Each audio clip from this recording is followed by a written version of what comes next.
the problem with this stuff is if I tell too much information too quick, you guys go flying off the handle. Like, I truly believe that when you read from people in the past who created this thing called the Americas, when they said that the sovereign power lies with the people. The sovereign power of the government lies with the people. Now, if I start telling you people the sovereign power of the government lies and resides within the people, you guys don't understand exactly what lies and resides within the people means in the sovereign power. The sovereign power means God. God is within you. God is within all of us. And you guys are going to run off the freaking handle and say, I'm sovereign, and I can do this. That's not what it means. It's not what it means that the sovereign power of the government resides within the people. It means God is within us. It means God's in our hearts. It's God will guide the people.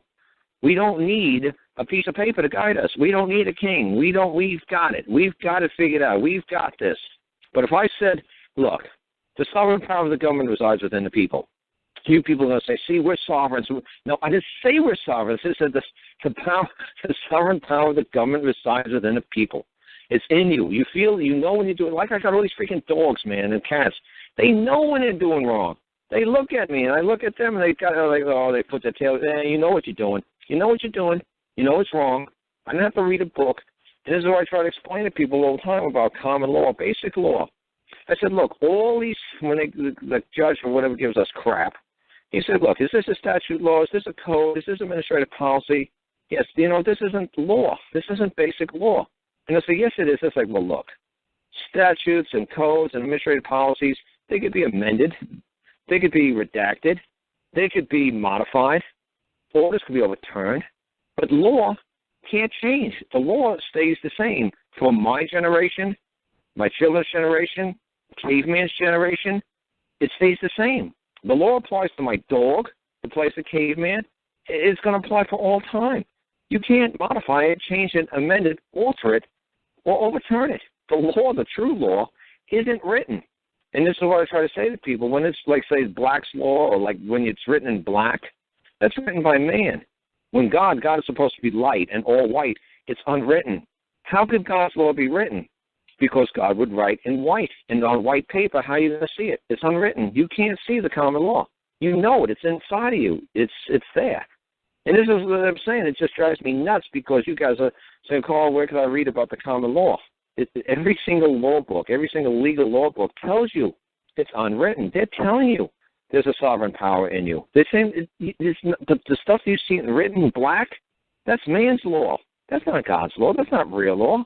Man's law changes depending on who the man who's writing it, from what angle he sees it, from whatever his beliefs are. And everybody has a different angle, a different belief in what they're witnessing. So, like I said, man, it's just a lot of fun talking to you guys, but it's like, holy shit, you guys have got to either grow up a lot or something, or just feel it inside of you better than what you're doing. I mean, you're dropping a ball. You're reading too much or researching too much, and I was like, dude, just do what you know is the right thing to do, like what I did with Frank. Look, until I get all the evidence, until I get facts, I can't do anything, people.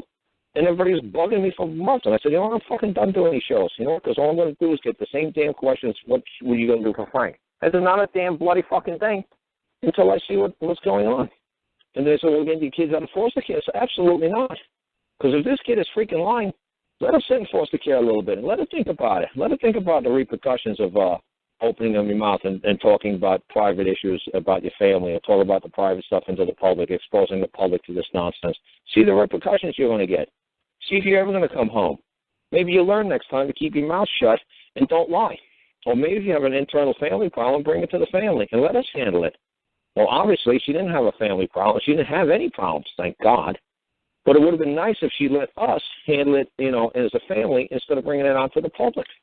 And people say, oh, well, see, Carl, they're afraid to talk to the family. Well, what, lie? Yeah, because she got found out to be lying. Oh, thanks, thank God. Because this makes my job so much easier. Oh, good. She lied? Oh, thank God. Why? She's a minor infant child. That's what minor infant children do. They don't know right from wrong, and they just do whatever the hell they want to get what they want at that particular moment in time. I can't hold her liable. Why? Because she's a minor infant child. Anything under the age of 18 is considered an infant.